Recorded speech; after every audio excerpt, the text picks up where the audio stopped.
안녕하십니까? 이제 동형 모의고사 2회 보도록 하겠습니다. 그래서 먼저 1번 문제 보시면 내진 설계에 관한 설명 중 옳은 것을 모두 고른 것은 해가지고 나왔습니다. 기억 보시면 자 기초의 형태하고 자 이 지중구조 가능한 단순한 것을 선택을 해 주시면 되죠. 내진 설계 개념에서 기억 보시면 기초의 형태와 지중구조는 가능한 단순해야 됩니다. 그래서 O입니다. 그래서 주의할 점은 지중구조의 기초의 형태라는 것이 복잡해져서는 안 됩니다. 단순한 형태가 되어 주셔야 된다는 점 기억하시고, 그 다음에 니은 보시면 집안의 액상화 현상이 우려되는 집안은 건축되는 경우 특히 주의를 요해 주셔야 됩니다. 맞는 지문이고, 주의할 점은 그래서 보통 이제 액상화를 보통 유동화라고 칭했습니다. 액상화 또는 유동화 현상 이렇게 칭했습니다. 액상화 우려가 있는 집안의 경우는 보통 기초와 이런 지중 구조물을 갖다가 일치화시켜 주셔야 됩니다. 기초와 지중 구조물을 일치화시켜 준다는 점 기억을 해 두시고요. 그 다음에 디귿에 보시면 자 불필요한 구조물의 무게를 최대한 줄이는 것이 좋다. 자 보통 지진력의 개념은 뭐 이렇게 되겠죠. 지진력 또는 지진하중이라고 칭하죠. 지진력은 고정하중이 플러스 하라중 두 개 합에다가 수평진도를 곱한 겁니다. 여기에다가 수평진도를 곱해서 구하게 됩니다. 아니면 보통 건물의 질량에다가 지방 가속도를 곱한 것입니다. 지진력, 지진하중. 자, 뭐 이렇게 쓸 수도 있고요. 아니면 어떻게 쓸 수도 있는가 하면 건물의 질량에다가 지방 가속도를 곱한 거죠. 지방 가속도를 곱해서 구하는 개념이 바로 지진력, 지진하중 개념이 됩니다. 무게가 많이 나가면 지진력은 어떻게? 증가가 될 수밖에 없는 겁니다. 건물의 질량에다가 지방 가속도를 곱한 개념이 됩니다. 그래서 무게를 최대한 줄여주는 것이 내진 설계의 기본 원리입니다. 하중이 많이 나가면 지진력은 증가될 수밖에 없다는 겁니다. 그래서 간절히 아프면 몸무게를 어떻게 줄이시라겠죠. 그러면 간절히 안 아픕니다. 그리고 될 수 있으면 뭐 지고 다니는 것 하면 안 되죠. 가방 많이 위에다 뭐 잔뜩 지고 다니면 되면 하중이 증가돼서 지진력은 증가합니다.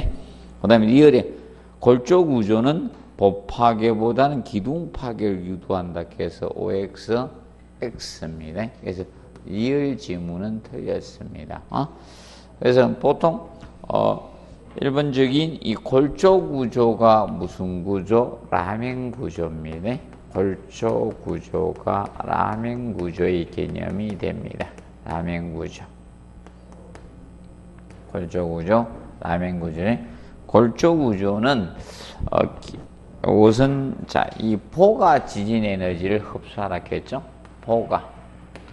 포가 지진 에너지를 흡수하도록 설계를 하는 겁니다. 흡수하도록 설계를 하는 개념이 바로 골조 구조의 개념이 됩니다. 그래서 기둥 파괴보다 무슨 파괴? 포 파괴 유도하고 전단 파괴보다는 뭐다? 힘 파괴를 유도를 해주는 거예요. 항상 누가 파괴되도록? 포가 파괴되도록 유도해 주는 겁니다. 그래서 포 파괴보다는 기둥 파괴 유도. 기둥이 파괴되면 건물 자체가 붕괴가 됩니다. 복합하게 되면 일부 파기지만 그래서 리을 개념은 틀렸습니다. 그래서 기둥 파기보다는 법 파기를 유도하도록 설계를 해 주셔야 됩니다. 그래서 리을 개념이 틀렸고, 그 다음에 미음은 고층 공동주택의 내진 설계는 전담벽이라는 자, 철근 콘크리트 내진벽이 분담을 다 해주고 있습니다. 그래서 미음 지문은 맞습니다. 옳은 지문입니다. 그래서 답은 3번 개념이 되겠습니다. 그 다음에 2번 문제 보시면 건축물의 구조에 관한 설명으로 옳지 않는 것에 관하죠. 그래서 2번 문제에서 1번 지문을 보시면 자, 철골 구조는 강제를 볼트나 용접 등의 접합 방법의 작업으로 조립한 부재나 또는 단일 현강 등을 이용해서 구성한 구조가 철골 구조가 되죠. 근데 철골 구조로 다른 말로 강구조라고도 합니다. 강구조, 철골 구조 이렇게 칭합니다. 이제 주의할 점은 이 철골 구조는 자체적으로 내하 구조가 될 수는 없다 했죠. 내하 구조는 될 수는 없다. 그래서 내하 피복이 필요한 구조가 철골 구조가 된다는 점을 기억을 해 두시고요. 그 다음에 그리고 철골 구조는 어디에 속했습니까? 가구식 구조죠. 가구식 구조로서 어디에 해당이 됩니까? 건식 구조에 해당되죠. 가구식 구조면서 건식 구조에 해당이 되었습니다. 그 다음에 이번에 철근 콘크리트 구조는 인장에 강한 철근과 압축에 강한 콘크리트를 일치하시게 만든 구조가 철근 콘크리트 구조가 됩니다. 그래서 이제 RC조라고 했죠. RC조.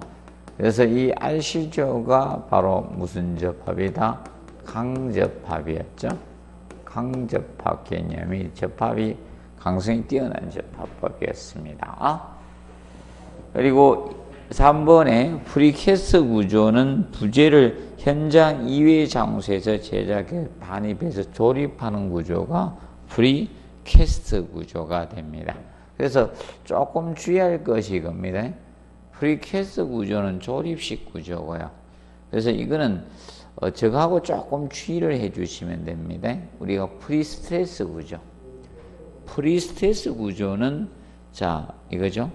힘이 생기는 부재에 미리 압축의 프리스트레스 응력을 가해서 힘 강도, 인장 강도를 증가시키는 구조는 프리스트레스 구조고, 프리캐스트 구조는 미리 제작된 부재를 현장에서 조립하는 조립 구조를 프리캐스트 구조라고 칭합니다. 그리고 그래서 3번도 맞는 지문이죠. 그리고 4번 조적 구조는 벽돌, 블록 등의 재료를 모르타르 같은 접착제로 쌓아올린 구조가 조적 구조가 되는데, 그러면 이 조적조라고도 할 수 있죠. 줄이면 조적 구조, 조적조입니다. 근데 조적조는 우리가 알아두실 것이 이걸 항상 기억을 하시면 됩니다. 조적 구조의 힘의 전달의 원리는 힘의 전달은 압축력이죠. 조적 구조는 압축력으로 힘을 다 전달을 합니다. 압축력으로. 그래서 누른 힘이 압축력으로 힘을 다 전달하고요. 그런데 조적 구조 자체가 내진 구조가 될 수는 없다고 했어요. 내진 구조는 아니에요. 내하 구조는 되지만 내진 구조가 될 수는 없다. 벽돌이나 모터를 쌓아 올라갔기 때문에 개념상 기억을 해 두시고요.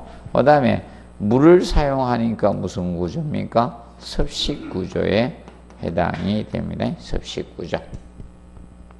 그 다음에 5번에 플랫슬래브 구조는 내부볼을 사용한다 해서 OX, X입니다. 플랫슬래브 구조는 무량판 구조 중에 하나였습니다.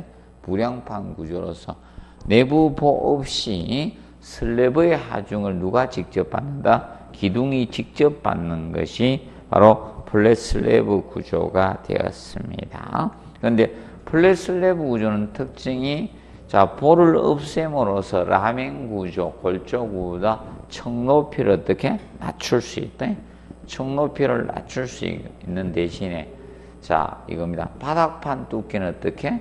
두꺼워져. 그래서 이제 플랫 슬래브 구조의 개념하고 일반 플랫 슬래브 구조하고 일반 라멘 구조하고 자, 비교했을 때 얘는 볼을 사용을 안 한 거죠. 보가 없고 얘는 보가 있는 거예요. 보가 있는 것이고, 근데 이 플랫 슬래브 구조하고 비교했을 때 자, 층 높이는 얘가 낮출 수 있다겠죠. 층고 이게 낮출 수 있고 얘가 층 높이를 좀 더 높아져요. 층 높이는. 근데 이제 바닥판 두께가 누가 두꺼워진다? 플랫슬 얘가 두꺼워져요. 바닥판 이 두께가 얘가 두껍습니다. 커요. 얘가 바닥판 두께는 얘가 얇습니다.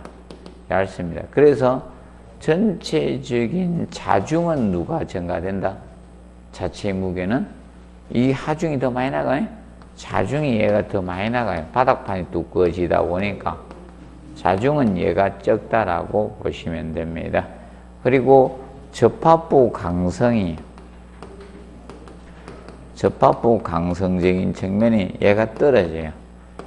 접합부 강성은 얘가 더 나서 기둥포가 접합하는 접합부 강성은 이 라멘 구조의 개념이 더 증가됩니다.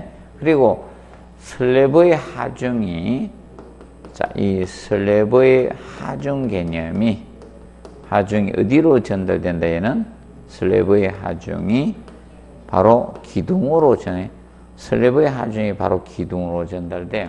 그 반면에 얘는 슬래브의 하중이 어디로 전달된다? 볼로 전달해. 볼을 통해서 기둥으로 가는 거예요.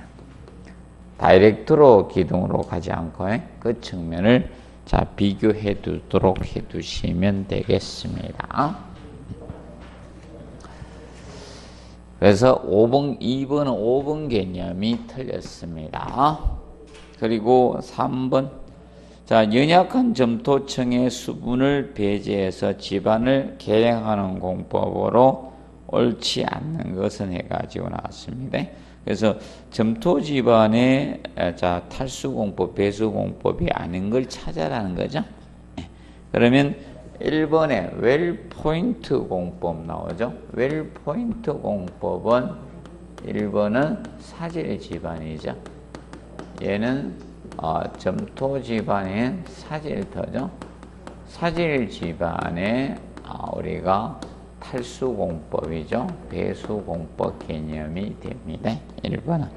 그리고 전기 침투 공법이나 샌드 드레인 공법이나 생석회 말뚝 공법이나 페이프 드레인 또는 플라스틱 드레인이죠. 이거는 점토 집안의 탈수 공법에 해당이 됩니다. 특히 샌드 드레인 공법은 점토 집안과 같은데 모래말뚝이죠. 모래말뚝, 모래 파일을 형성해서 해주는 공법이 무슨 공법이다? 샌드 드레인 공법 개념이 되었습니다. 정확히 구분 좀 해두시기 바랍니다.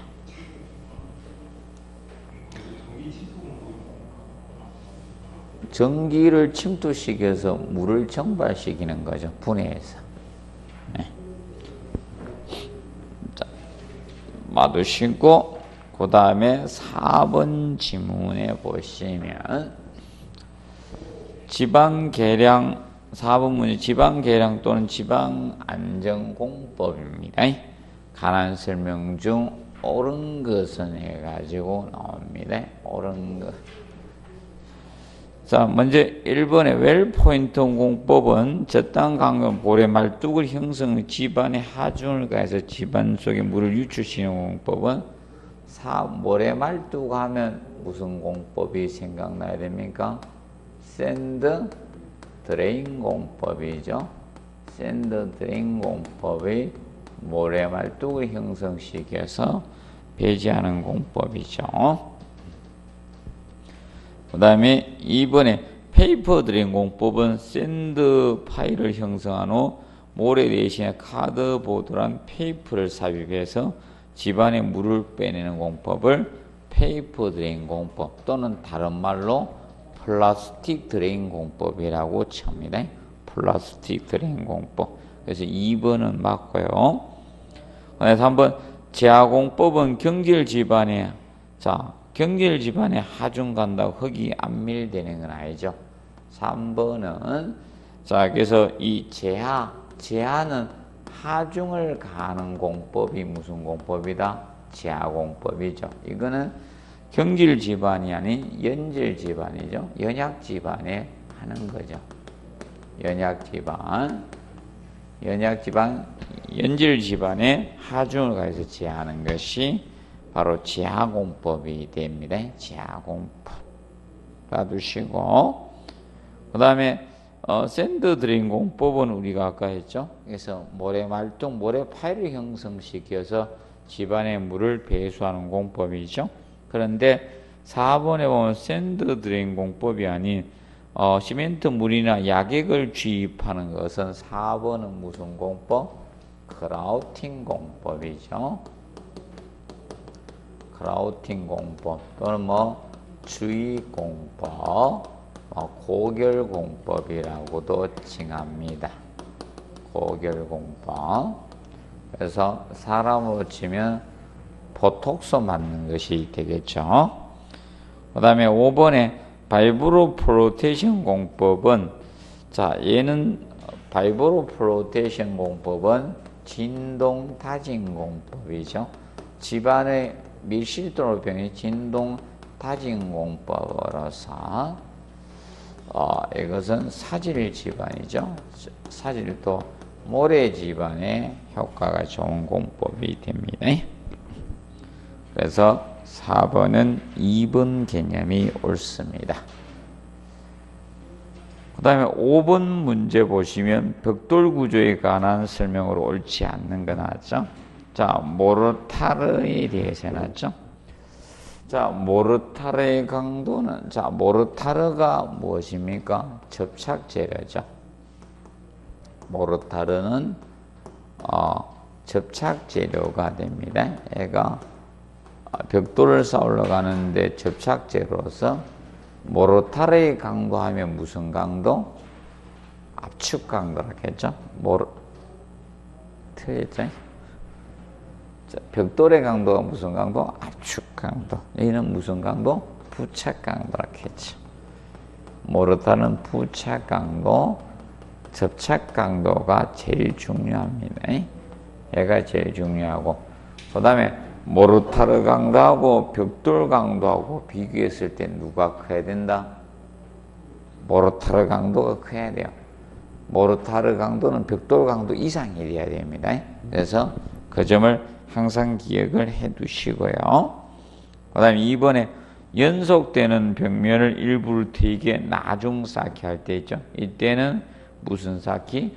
청단 들여 쌓기로 해야 돼요. 켜걸름 들여 쌓기 안 됩니다. 연속되는 일부를 나중 퇴계해서 할 때는 무슨 쌓기? 청단 들여 쌓기만 되고 다른 쌓기는 된다 안 된다? 안 된다는 점을 꼭 명심을 해 주시면 되겠습니다.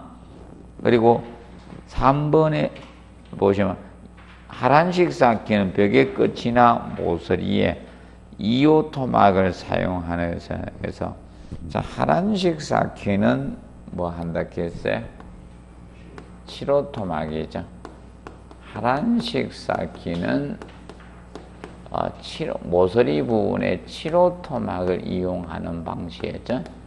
7호 토막이고 영식 쌓기가 2호 토막 내지 반절을 활용한다 했죠. 얘는 7호 토막을 이용해요. 그리고 기억하실 거 얘는 모서리가 견고한 거라 했죠. 모서리가 견고한 방식이라는 걸 항상 기억해 두시고, 그리고 통줄로는 발생을 한다 안 한다? 안 합니다. 그리고 그래서 이제 3번 개념이 틀렸습니다. 그 다음에 4번 아치는 상부에서 내려오는 자 수직 압력을 갖다가 지압력 또는 압축력이라고 하죠. 전달하게 하고 부재 하부에 인장력이 생기지 않도록 하는 구조가 뭐다? 아치였죠. 그 다음에 5번은 건축물의 최상층에 위치하고 체크해서 최상층에 위치해야 됩니다. 그리고 벽 높이가 3m 넘지 아니한 3m 이하가 되는 이중벽인 내력벽으로서 각 벽의 상호간 가로수 400mm 이내의 간격으로 보강한 내력벽에 대해서는 각 벽의 두께 합계를 내력벽 두께로 봐줄 수가 있습니다. 그런데 이 세 개의 조건이 모두 맞아떨어져야 돼요. 위치 요건이 최상층 벽이어야 된다는 거. 그리고 높이 제한이 4m 이하가 돼야 된다는 거. 3m 이하가 돼야 된다는 거. 보통 기본적인 2층 벽이나 최상층 벽의 높이는 4m를 넘을 수 없다. 4m 이하까지 해야 되거든. 그런데 3m 이하 조건이 돼야 돼요. 벽의 높이가 3m 이하가 되면서 연결 철물을 얼마 이내로 400mm, 40cm 이내로 보강을 충분히 해주면 합계로 볼 수가 있다는 겁니다. 그런데 이 세 가지 조건이 모두 만족을 해야 됩니다. 만족하지 않으면 이중벽 중 하나만 내력벽으로 인정을 합니다. 합계로 본다 안 본다? 보지 않는다. 그러면 이중벽의 내력벽 두께를 계산할 때는 원칙은 무엇이다? 하나만 내력벽에 대해서 간주를 해주는데 몇 개의 조건? 이 세 개의 조건이 모두 만족했을 때만 이중벽의 합계를 내력벽 두께로 인정을 해주겠다는 겁니다. 무조건 이중벽의 내력벽 두께는 두 벽의 합계로 본다 하면 OX, X라는 거예요. 이 세 가지 전제 조건이 모두 충족이 되었을 때 이중벽의 내력벽 두께 합계로 봐줄 수 있다는 겁니다. 그 점 기억을 해 두시고요. 그래서 잘하면 5번은 자체적으로 문제가 나올 수도 있습니다. 자체적으로. 그래서 지문은 길어서 지금 못 썼거든. 근데 최근의 흐름이 이게 다른데 지문을 줄여서 길겠다나 씁니다. 최근의 흐름은. 옛날은 못 썼거든요. 요새 흐름은 중간에 잘리면 문장이 안 될 것들이 있죠. 얘는 중간에 지문을 자르면 문장이 돼야 안 돼요.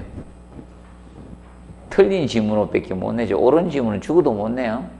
이렇게 긴데 어떻게 내요, 이거? 그럼 틀린 지문으로 낼 때는 낼 수가 있지만 옳은 지문 낼 때는 못 내거든. 그럼 자체적으로 문제를 낼 수도 있고요. 그래서 봐두시고 자, 6번 문제. 건축공사 표준 시방서상 블록 구조에 관한 설명으로 옳지 않는 것은 1번에 블록 제작에 쓰이는 골재의 최대 치수는 블록 최세 살두께 얼마로 한다? 3분의 1 이하로 해야 돼요. 자, 이 골재가 너무 크게 되면요 위험하죠. 그래서 3분의 1 이하가 돼야 돼요. 그 다음에 두 번째, 블록은 충분히 물로 축여서 모르타르의 경화수가 부족하지 않도록 한다 해서 블록의 물축임에 대해서 다루고 있죠. 물축임. 2번은 블록의 물축임에 대해서 다루고 있는 거예요. 블록의 물축임은 세 가지 부분이 있다고 했습니다. 세 가지 부분. 자, 그래서 자, 보강블록조는 물축임 한다, 안 한다? 안 한다 했죠? 보강블록조에서는 물축임을 안 한다 했고요. 물축임을 안 하고, 인방블록에서는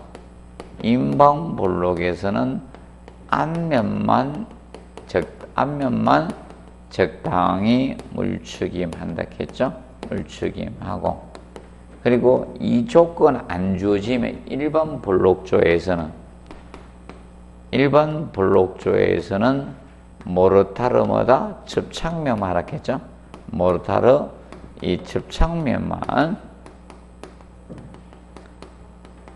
접착면만 적당히 물축임을 해서 경화수가 부족하지 않도록만 하면 된다 했습니다. 볼록의 물축인 개념은 이 개념이었다. 기억을 해 두시면 되겠습니다. 볼록의 물축임은 아직 시험에 나오지 않았습니다. 자, 그런데 볼록을 쌓기 위해서 자, 여러분들 기초보나 바닥판 슬래브 위에다가 무엇을 할 수가 있습니까? 볼록을 쌓을 수 있죠? 이럴 때는 물축임 해야 돼, 안 해야 돼? 기초보 이런 거는. 기초보는 철근 콘크리트잖아요. 맞죠? 볼록의 물축임이 왜 다른가 하고 다른가 하면 이것 때문이죠. 볼록은 공동부가 있어요. 공동부가 있기 때문에 전체 물축임을 하면 나중에 어떻게 됩니까? 살두께가 다르기 때문에 수축 균열이 발생할 수가 있습니다. 나중에 마르면서 어떻게 수축하면서 균열이 생길 수 있기 때문에 그걸 방지하기 위해서 전체 물축임을 해주는 것이 아니에요. 명심하세요. 충분한 물축임 한다 하면 OX, X 개념이 됩니다. 그 점 기억해 두시고. 그래서 2번 개념이 틀렸습니다. 그 다음에 3번에 모르타르나 그라우트의 비빔 시간은 기계 믹스에 사용하는 경우 최소 5분 정도 비벼주시면 됩니다.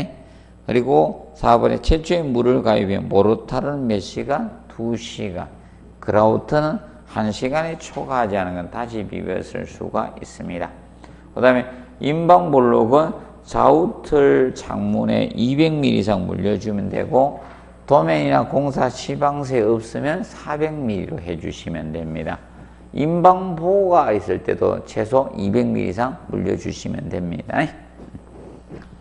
그 다음에 7번에 보시면 아크 용접시 용접결함인 크레이트를 용접결함을 방지하기 위해서 단부분에 대어주는 것이 뭐였다? 엔드 탭이었죠.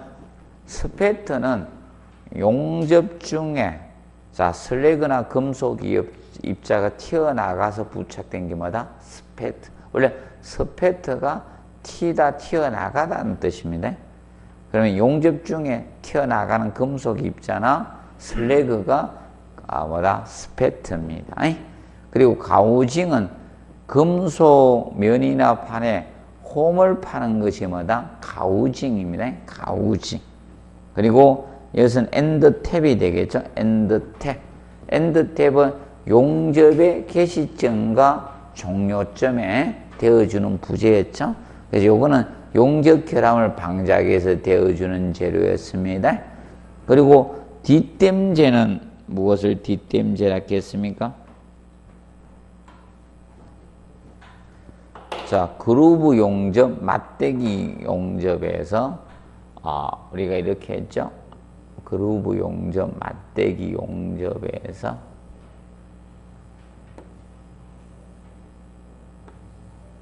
이렇게 했을 때 여기에다 뒤에다 용착금속의 용익금속 용락을 방지하기 위해서 대어주는 부재가 뭐다?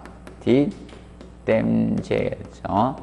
루트 밑부분에 대어주는 뒷댐재였고, 그 다음에 용락은 자, 이 용익금속이 밑으로 흘러내리는 겁니다. 용락이죠. 그래서 용익금속 용락을 방지하기 위해서 대어주는 게 뭐고? 뒷댐재고요. 뒷댐재가 됩니다. 그 다음에 8번에 앞면을 주 재료로 하는 습시, 자, 뿜칠구법의 특징으로 옳지 않는 것.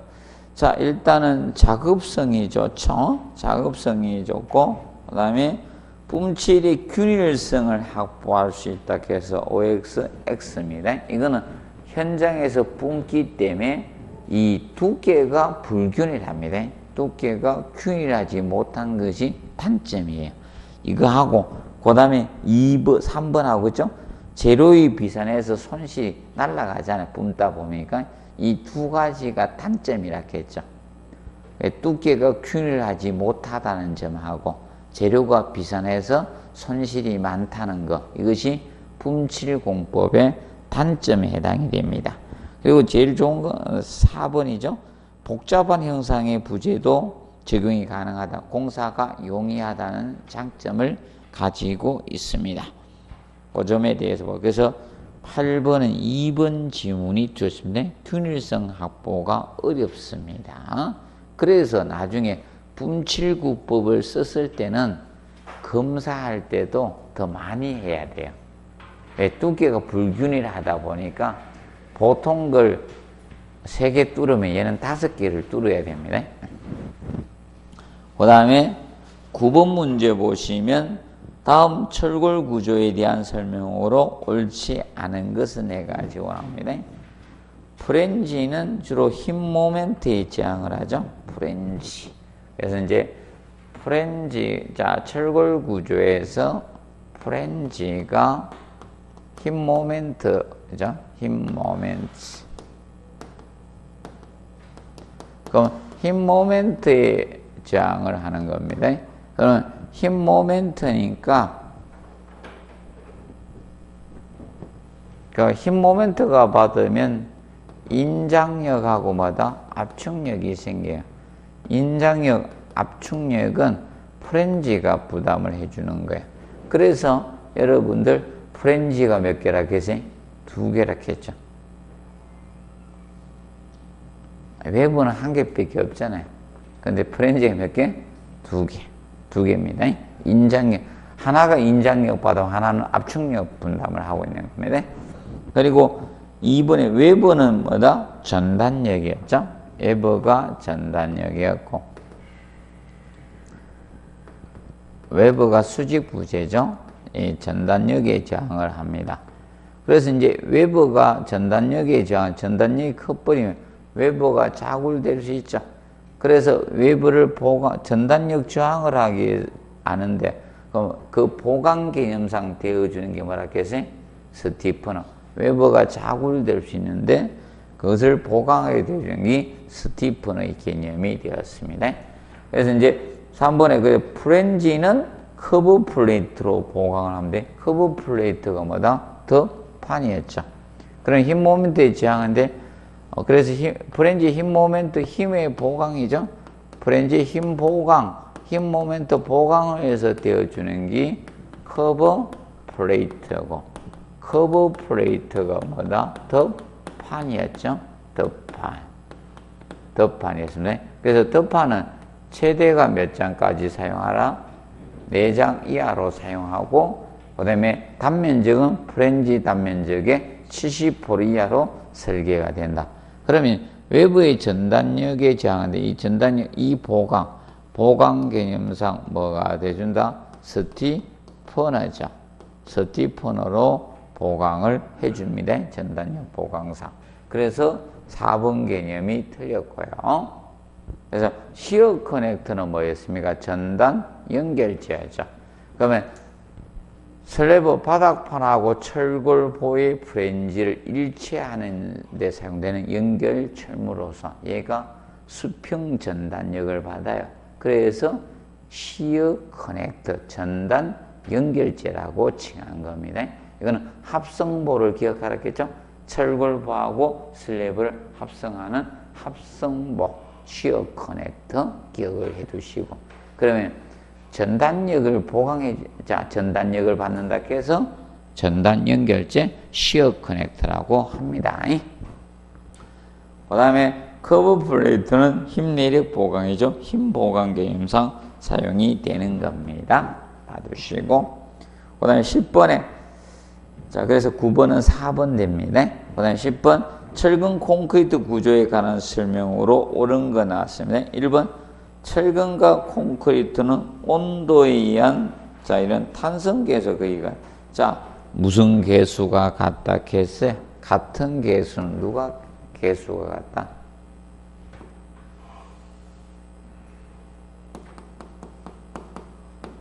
선팽창 계수라 했죠. 선팽창 계수 다른 말로 열팽창 늘어나는 비율 반대로 줄어드는 비율이 뭐라 했어요? 수축 계수라 했죠. 그래서 이거는 거의 같습니다. 애들은 거의 같다, 유사하다, 비슷하다 뭐 이렇게 가주시면 되나요? 근데 탄성 계수가 같은 건 아니죠. 탄성계수. 그래서 1번은 틀렸고 탄성계수는 차이가 있습니다. 그리고 2번에 부착력은 콘크리트의 압축 강도에 비례하고 철근의 주장에 반비례한다 해서 OX, X입니다. 철근의 주장에 무슨 관계? 비례 관계죠. 둘레 관계.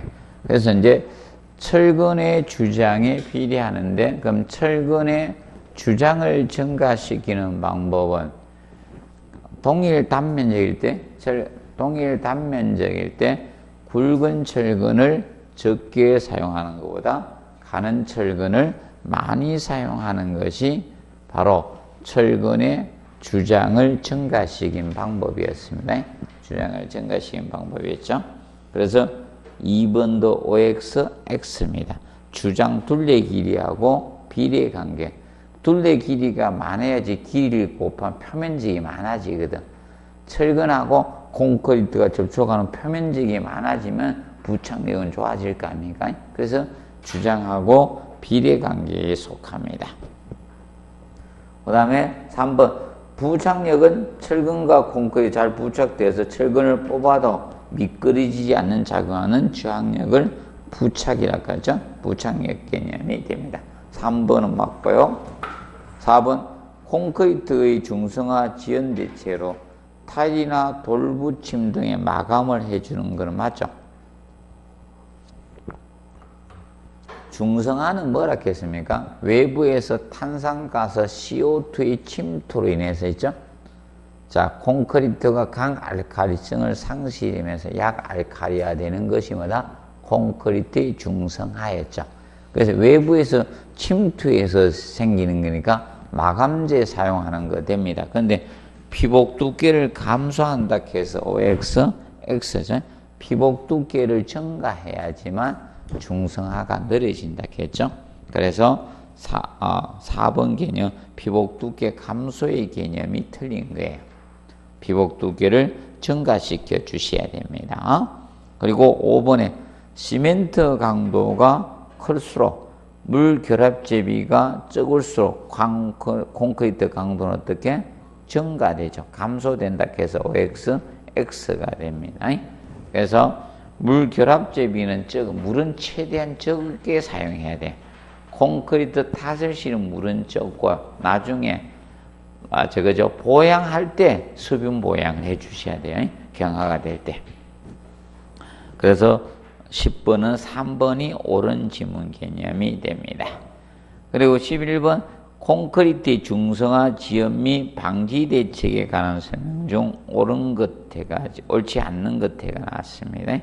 그래서 타일이나 돌붙임 등의 마감재를 사용해주면 탄산가스 침투를 최대한 느리게 할 수 있죠. 방지 대책, 지연 대책 되는 거고. 그 다음에 부재 단면을 어떻게 크게 해주면 느려집니다. 부재 단면이 적을수록 중성화가 빠릅니다. 부재 단면이 클수록 중성화는 지연이 됩니다. 그리고 콘크리트 다짐이 양생을 충분히 해주면 미실한 콘크리트를 완전한 콘크리트 제작을 하면 중성화는 느려지는 거예요. 그리고 습도는 높게 하고 온도는 어떻게? 낮게 유지하는 것이 좋습니다. 그리고 우리도 저거죠.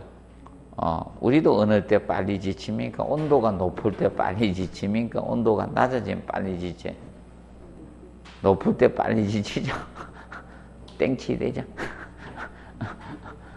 추울 때는요, 잘 안 지칩니다. 추워서 도로 움츠리고 에너지를 더 쓰려고 노력하지만, 더울 때 빨리 지칩니다. 그거 동일한 겁니다. 잘 모르면 인간을 생각하시면요, 쉽게 접근이 됩니다. 잘 모르면. 그 다음에 피복 두께를 줄인다 해서 OX, X입니다. 피복 두께를 늘려줘야 돼요. 피복 두께가 두꺼울수록 중성화는 지연되고 방지돼. 그래서 얘를 이해해줬죠? 피복 두께가 3cm가 되면 철근이 녹서는데 대략 60년 전후 정도 걸려요. 그런데 피복 두께가 5cm가 되면요, 한 180년 전후 정도에 철근이 녹슬어요. 그럼 피복 두께가 3cm에서 2cm만 됐는데 엄청 증가되죠? 맞아요? 피복 두께가 이제 두꺼워지면 중성화는 느려진다. 이렇게 보시면 됩니다. 왜 그런가 하면 아까 했죠? 외부에서 탄산가스가 침투돼서 콘크리트 중성화는 이루어지는 거예요. 그렇기 때문에 두꺼우면 두꺼울수록 외부에서 침투하기가 어떻게? 어려워지는 거예요. 그 점을 항상 기억하시면 됩니다. 11번은 그래서 5번이 틀렸습니다. 그 다음에 기억을 해 두시고요. 그 다음에 12번에 그리고 저거는 항상 기억하십시오. 저거는 아니에요. 보통 중용열 포틀랜드 시멘트가 중성화는 좀 빨리 이루어져요. 중용열 포틀랜드 시멘트가 우리가 수화 반응 느린 거 맞죠? 수화 반응이 느려서 건조 수축 적게, 균열 적게 생기고 열을 적게 생기는 맞지만 중성화가 느려지는 건 아니에요. 중용열 포틀랜드 시멘트는 중성화는 좀 빨라집니다.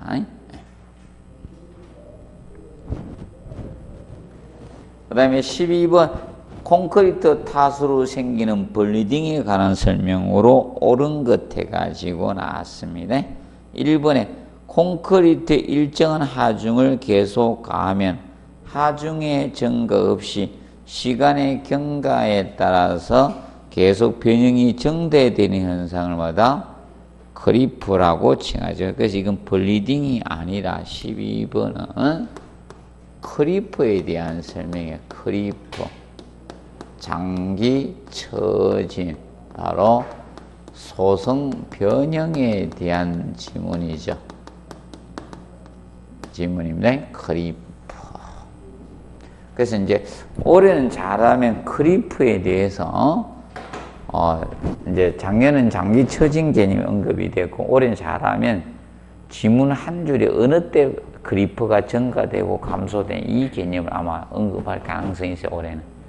그럼 크리프는 쉽게 콘크리트가 강도가 나온 상태에서 가하면요 크리프는 잘 안 생겨요. 콘크리트 강도가 나오지 않는 상태에서 하중을 가니까 어떻게? 크리프는 증가가 되는 거예요. 강도가 클 때 생긴다, 강도가 적을 때 생긴다, 콘크리트. 강도가 적을 때 발생이 하는 거예요. 그리고 재하 시기가 빠를수록 콘크리트의 크리프는 커지는 거예요. 재하 시기가.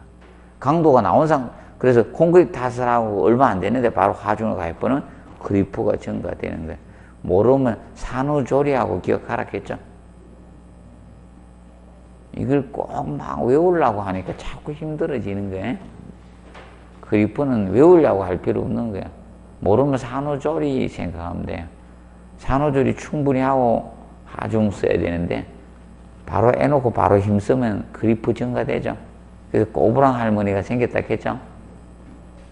요새 꼬부랑 할머니 잘 없어지죠. 이제 산후조리를 갖춘 세대들은 괜찮아지고요. 옛날은 바로 이랬거든. 자기가 애 놓고 자기가 미역국 끓이 먹고 그랬어요. 일손 있어야지, 맞죠? 누가 아무도 자기가 직접 하고. 그래서 봐두시고. 그래서 이제 크리프는 그걸 기억하고. 그래서 이제 어떨 때 크리프가 증가되고 감소된 이런 게 아마 지문에 언급이 될 수가 있을 겁니다, 올해는. 그 다음에 2번, 블리딩 속도보다 그래서 표면 정발 속도 빠르면 건조 수축 균열이 발생한다. 2번은 맞죠? 2번은 옳은 지문인데, 그러면 건조 수축 균열 형태가 어떻게 생긴다 해서 얘는 바둑판 모양이라 했잖아요. 양방향으로 이렇게 다 쪄진다 했잖아요. 일반 건조 수축 균열하고 틀리다 했죠? 일반 건조 수축 균열 개념하고는 다르다. 왜 그런가 하면 얘는 재료 분리 현상이 생겼기 때문에 입자가 작은 입자가 아주 고운 시멘트 위에 있는 거예요. 묵은 건 밑에 깔아앉았고 가장 입자가 고운 시멘트 위에 있기 때문에 균열이 양방, 저거하고 같다 했죠. 강바닥이나 호수바닥 나중에 마르고 나면 논바닥 있죠? 갈라지는 형태가 갈라진다 했습니다. 그 다음에 3번에 투수 투기성이 증가돼서 중성화가 촉진되죠. 그런데 그 앞에 문장은 맞는데 철근과의 부착 강도가 증가한다 해서 OX, X입니다. 블리딩이 생기면 재료 분리가 발생했고요. 그 다음에 블리딩 생기면 같이 동반됩니다. 블리딩, 수분 상승 현상이 생기면 블리딩이 발생하면요.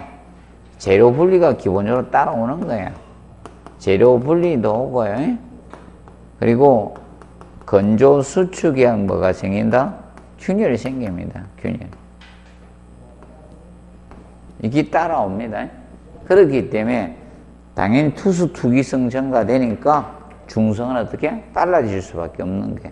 빨라지니까 자 나중에 크랙 가고 재료 분리되니까 자 철근의 부착 강도 어떻게? 떨어질 수밖에 없죠. 자갈길이 있고 막 이랬는데 모래길이 있는데 부착력이 좋을 수 없잖아요. 그 다음에 슬럼프 값이 클수록 블리딩은 어떻게? 증가하죠. 슬럼프 값이 적을수록 블리딩이 줄어드는 겁니다. 원래 블리딩은 왜 발생한다 해서 수분 상승의 블리딩의 원인은 첫 번째 가단 물의 사용이라 했죠. 가단 물의 사용입니다. 그리고 물 시멘트 비가 클 때죠. 맞아요? 슬럼프 값이 클 때 잘 생기는 거예요. 그리고 부적합한 골재 사용입니다. 부적합한 골재 사용 시 생기는 골재 사용. 그래서 부적합한 골재는 무엇을 부적합한 골재라고 한다?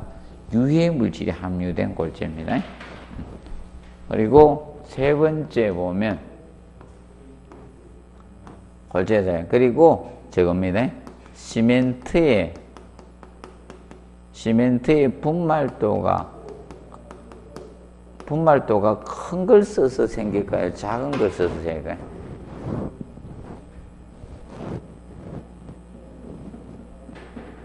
시멘트의 분말도는 크다고 하면 입자가 미세해진다. 괜찮아요.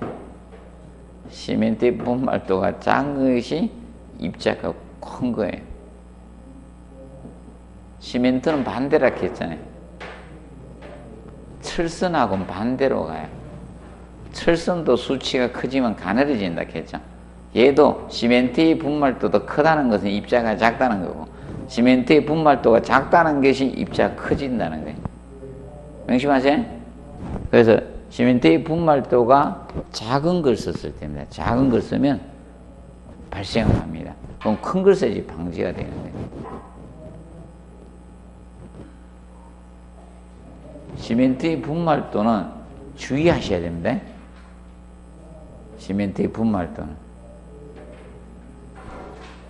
우리 상식하고는 다르다는 거예요. 기억을 해 두시고요. 그래서 이제 슬럼프 값이 클수록 블리딩이 감소한다 해서 틀린 질문 됐습니다. 그 다음에 이제 골재 중에 유해물이 적을수록 블리딩이 많으면 블리딩이 증가됩니다. 그럼 특히 뭐 자갈이 진흙팩을 하고 있다 이러면 블리딩 생기는 겁니다. 그 다음에 12번은 2번이 정답 되겠습니다. 그 다음에 13번 건축공사 표준 시방성상 경량골재 콘크리트의 공사에 관한 설명으로 옳지 않는 것. 자, 프리웨팅. 프리웨팅은 골재를 사용하기 전에 미리 흡수시키는 조작을 프리웨팅이라고 칭합니다. 2번에 경량골재 콘크리트 물결합 대비 최대가슴 60%로 하되 수밀성 기준일 때 5번 먼저 봅니다. 수밀성 기준일 때는 50% 이하가 됩니다. 수밀성 기준일 때는 50% 이하고 그 다음에 3번에 경량골재 콘크리트의 공기량은 일반 골재를 사용한 공기보다 1% 작게 한다 해서 OX, X 크게 해야 돼요. 얘는 공기 연행을 해야 돼요. 경량골재는 구멍이 뻥뻥 뚫리기 때문에 도로 어떻게? 거칠어요. 거칠기 때문에 공기량을 증가시켜야 돼요. 명심하세요? 그러면 자 우리가 공기 연행을 안 해야 될 때가 어느 때 공기 연행을 하지 말았겠어요? 공기 연행을 안 해야 할 때는 고강도 콘크리트 이런 거는 안 해야 되고요. 그런데 뭐 세석 콘크리트나 이런 경량 콘크리트 거친 데는 도로 사용하는 게 원칙이에요. 공기 연행을 하는 게 원칙이라는 점을 항상 기억을 해 두시면 되겠습니다. 그래서 3번 개념이 틀렸습니다. 그리고 4번은 경량골제 미리 흡수시키기 위해서 사용하라는 거죠. 경량골제는 흡수율이 크기 때문에 미리 흡수시킨 상태. 그 흡수를 시키는 조작이 1번 프리웨팅이라는 거예요. 프리웨팅. 그 다음에 14번 타일 공사에 관한 설명으로 옳지 않는 것. 1번에 여름에 외장 타일을 붙일 경우 하루 전에 바탕면에 물을 충분히 적셔 주시면 되겠죠. 외장은 미리 물을 충분히 적셔 주시면 됩니다. 그리고 2번에 흡수성이 있는 타일에는 적당히 물을 축여서 사용해 주시면 됩니다. 흡수성이 있는 타일. 자, 쉽게 이거죠. 흡수성이 있는 타일은 뭐라 해서 도기질 타일, 자기질 타일인데 물 축일 필요 없고요. 그 다음에 시공도 작성 시 타일하고 지나치게 작은 것이 작은 크기 조각 타일이 생기지 않도록 해주시면 되고, 그 다음에 그래서 벽돌 나누기를 해서 타일 나누기를 해서 하라는 거죠.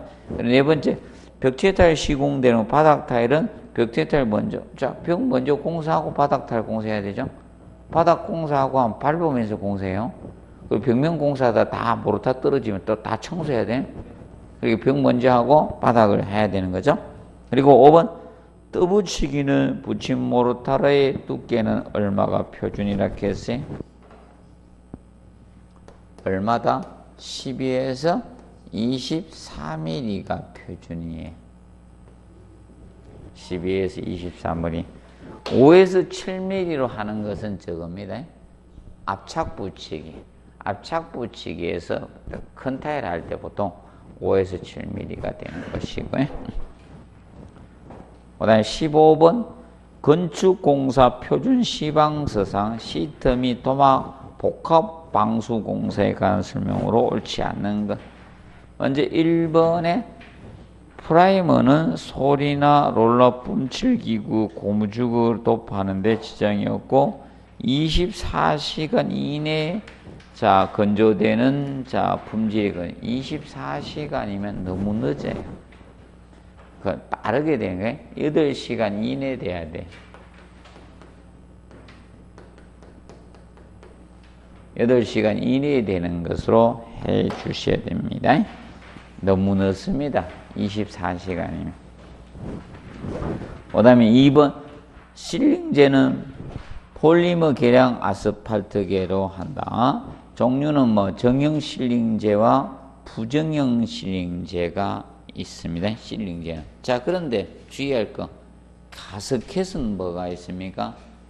가스켓은 정형 제품밖에 없다 그죠? 부정형이 없고요. 실링제는 정형, 부정형이 다 있습니다. 원래 실링 개념은 이거죠. 재료와 재료 사이에 조인트 줄눈 도는 게 실링이잖아요.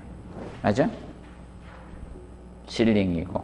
그래서 여러분들 가스켓은 유리를 고정시키는 제품이라 했죠? 맞죠? 정형 제품으로 나오는 거. 맞죠? 고무 제품 나오는 게 그거. 그래서 가스켓은 못 보신 분들 저기 가스켓이라 했죠? 저기 방충망 있죠? 방충망 교체할 때 가면 이렇게 돌리는 거 쫙 넣어보셨죠? 그게 가스켓이. 그 다음에 3번에 마감 도료는 솔, 롤러, 뿜칠기구로 도포하는데 지장이 없고, 방수층과 충분히 접촉해서 양호한 내구성을 갖고 방수질 품질 저하시키지 않는 것을 사용해 주면 돼요. 그리고 알루미늄재 또는 스테인리스 스틸 재질의 누름철물은 적정의 강성과 내구성을 가지고 방수층의 끝부분을 확실하게 고정할 수 있도록 해주시면 됩니다. 그리고 성형 보강철물은 시트와 같은 재질로 해서 기퉁이나 모서리 형상에 맞춰서 성형 강화한 것으로서 방수 제조 지정하는 것으로 해주시면 됩니다. 자, 그리고 항상 알아둘 거 이겁니다. 만약에 방수 공사를 하고자 하는데 비가 왔어. 또는 습해서 이슬이 내리거나 이러면요. 자, 여러분들. 자, 얘들은 저겁니다. 일반적인 시멘트 계열 방수가 아니죠. 시멘트 계열 방수가 아니기 때문에 바탕이 어떤 상태야 돼요? 건조 상태야 됩니까? 수분 상태야 돼요? 건조 상태여야 됩니다. 특히 표면만 건조한 상태에서 하면 안 돼요. 내부까지 건조된 상태에서 해야 돼요. 그러면 만약에 얼마 전에 비가 왔는데 건조가 충분히 안 되고 표면만 건조된 상태에서 작업을 하면 내부에는 습기가 있을 수 있죠. 콘크리트나 이런 것들. 그러면 습기가 올라와서 방수층이 다 들떠버립니다. 그래서 내부까지 충분히 건조한 상태에서 우리가 방수공사에 임해 주셔야 됩니다. 항상. 그래서 시멘트 계열이 아닌 이상 시멘트 계열은 시멘트 액체 방수나 시멘트 모르타르 방수 있죠. 이건 함수율이 몇 프로에서 한다? 30% 수분 상태에서 방수를 하는 거예요. 그래서 걔들 너무 건조한 물을 뿌려주고 공사를 하게 되는 거예요. 구분해 두시고 그 다음에 16번 문제 보시면 자 여닫이문에 사용할 수 있는 창호철물을 옳은 것을 모두 고르라 해서 그러면 1번에 도화체크 도화클로저 열려진 여닫이문을 저절로 닫히게 하는 장치 해당이 되죠. 그리고 도화체인이 뭐였습니까? 택배요 이러면서 확 들어오는 걸 방지해야 되죠. 택배가 아닌 사람이 택배요 이러면서 들어와가지고 침입하는 사람도 있죠. 자, 그러기 위해서 이 도화체인은 여닫이 문이 일정 이상 열리지 않도록 거는 거 있죠. 그걸 도화체인이라 해요. 그래서 여러분들 시근 장치 하나 더 해야지. 문은 열어줄 때 하가 안 열리게 해요. 확인하고 열어주는 이 도화체인. 이 도화체인을 걸어놓으면 밖에서 열쇠로 열어도 문이 안 열리잖아. 맞아? 열쇠가 있는 사람도 밖에서 열어주지 않는 이상 못 열잖아. 맞죠? 아니면 끊어야지. 맞죠? 도화체인이고, 그 다음에 도화스톱은, 자, 도화스톱이 뭐라 했어요? 문하고 벽면의 충돌을 방지해서 문짝이나 벽면을 보호해주는 게 뭐다? 도화스톱이고, 도화홀더하고 헷갈리면 안 된다. 도화홀더는 말발굽으로서 열려진 여닫이문을 고정시키는 게 뭐다? 도화홀더. 자, 그럼 여러분들 이겁니다. 자, 아파트 방화문 있죠, 사실. 이건 특별 피난계단의 각종 방화문에 부착이 금지된 것은 뭐다? 도화홀더는 부착 금지죠. 도화홀더 설치하는 행위하면 안 되잖아요, 맞죠? 그리고 레퍼토리 인지는 여닫이문이 저절로 닫히게 하되 단지 약간 열린 상태 유지하는 인지가 뭐다? 레퍼토리 인지입니다. 그럼 우리 화장실 문도 레퍼토리 인지로 되어 있는데 고장이 나면 닫혀요. 그러면 열려 있는 게, 자, 그래서 화장실 문이 다 열려 있습니까? 남자 화장실은 고장이 났죠. 하나만 열려 있잖아. 여자 화장실은 다 열려 있습니까?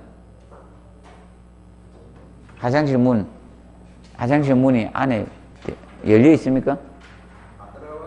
아니, 그렇게 여성분들한테 묻는 거잖아요. 열려 있습니까? 문이 약간?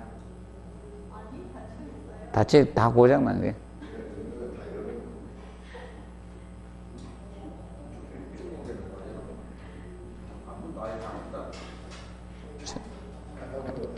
자, 그래서, 기본적으로 남자 화장실은 하나는 돼 있죠.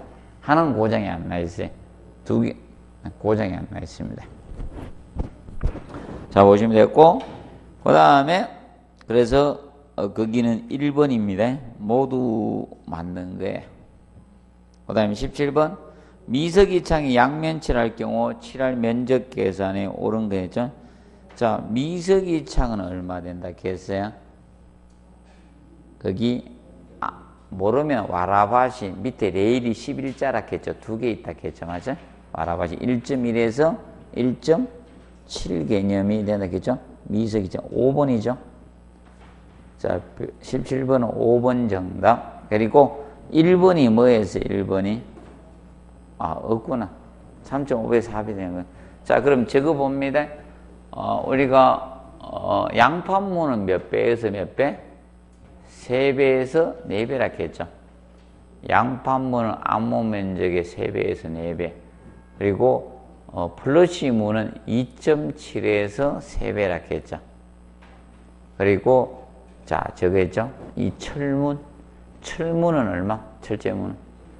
이사 갈 때는 2.4에서 2.6이 된다 했습니다. 2.4에서 2.6. 그래서 17번은 5번. 그 다음에 18번 면적과 최적은 구조물 수량에서 공제하는 것 맞죠? 공제하는 것. 자, 그럼 콘크리트 구조물의 말뚝머리 공제하지 않죠? 그리고 콘크리트 물량 산출 시 철근 콘크리트의 백은 최적이죠? 공제한다 안 한다? 안 한다. 그리고 염준의 간격 공제하지 않습니다. 그리고 벽돌 수량 산출 벽면적 임방보나 개구 면적은 어떻게? 공제였죠. 개구부나 임방보 면적은 공제였고, 그다음에 리벳 구멍이나 볼트 구멍 공제하지 않는다. 공제하지 않습니다. 그리고 자, 저겁니다. 저거 할 때 거푸지 면적 산자, 거푸지 계산할 때는 개구 면적이 1제곱미터 이하일 때, 1제곱미터 이하일 때는 공제를 하지 않습니다.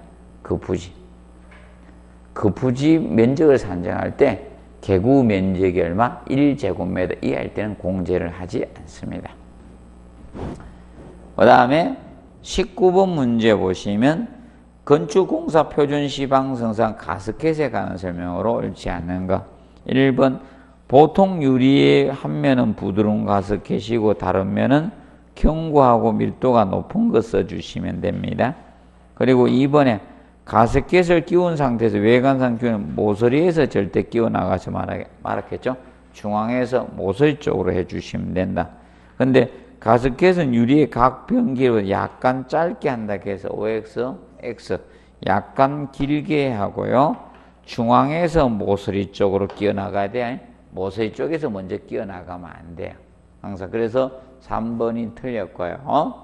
그리고 가스켓은 유리를 고정시키는 제품은 정형 제품이라 했죠. 정형. 그래서 저거하고 헷갈리지 말자. 유리를 절단할 때는 약간 짧은 치수로 절단하겠죠. 유리를 절단할 때는 약간 짧은 치수로 절단하고, 여기 유리가 아닌 뭐예요? 가스켓이죠. 가스켓은 약간 길게 절단해야 돼요. 그리고 유리를 끼워 나갈 때는 어떻게 끼워 나간다? 중앙에서 좌우 방향으로 이렇게 나가면 돼. 유리도. 그 다음에 20번 문제 보시면 유성 페인트의 성분은 옳지 않는 것. 건성류 유성분이죠. 있고 건조제, 도막을 건조시키는 거였죠. 그리고 희석제 들어가고요. 안료 들어갔죠. 수지는 안 들어가죠. 자, 수지는 저런 거, 바니쉬 같은 거 제작할 때 수지가 들어가고요. 그래서 20번은 4번 개념 되겠습니다. 그래서 21번 건축 설비 문제부터는 잠깐 휴식하고 풀도록 하겠습니다.